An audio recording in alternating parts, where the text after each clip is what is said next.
Hi everyone, and welcome to Shoreline Thoughts. My name is Margaret, and for the next several weeks I'm going to take us around different beaches and strands, coastal areas of County Wexford. I'll share with you briefly some of the history of the location, as well as a brief Bible thought. A lot of people in County Wexford will appreciate that today we are in Curracloe. Now, Curracloe is a famous spot, as there's been a few movies filmed here, such as Saving Private Ryan, as well as in more recent time the movie Brooklyn. And it's a beautiful spot to visit. It's a good tourist attraction. It has a long stretch of golden sand to walk down. There's the sand dunes that go along the stretch, and of course we have the Irish Sea.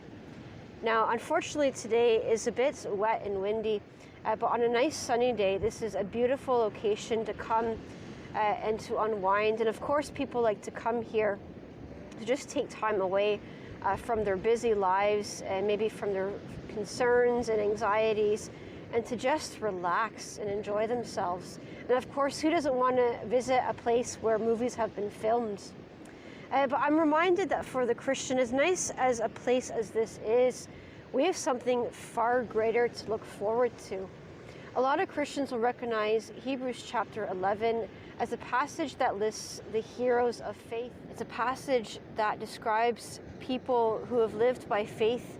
We have people listed such as Noah, Abraham and Sarah, Moses, Rahab and Joshua, different men and women who have lived by their faith and seen God do amazing things. But we have these verses that I just want to read to you in the middle of the passage. It's Hebrews 11 verses 13 to 16, and it says this: "These all died in faith, not having received the things promised, but having seen them and greeted them from afar, and having acknowledged that they were strangers and exiles on the earth. For people who speak thus make it clear that they are seeking a homeland. If they had been thinking of that land from which they had gone out, they would have had opportunity to return. But as it is, they desire a better country, that is, a heavenly one. Therefore God is not ashamed to be called their God, for he has prepared for them a city." It's amazing to think of those men and women not having received what was promised, but they were looking forward to a heavenly city. They recognized this life is temporary. And we could strive after wealth and fortune. We could chase after the celebrities and live what we would call the good life. But these things are material. They all fade away. This world is temporary. And for the Christian, our faith is in Jesus.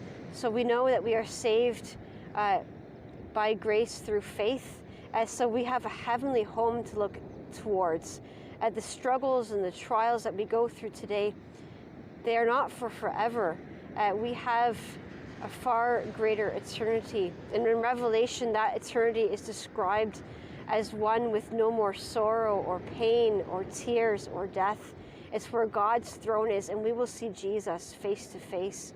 We can therefore live each day of this life in light of eternity, knowing that we're passing through and something far better is ahead for us because of Jesus.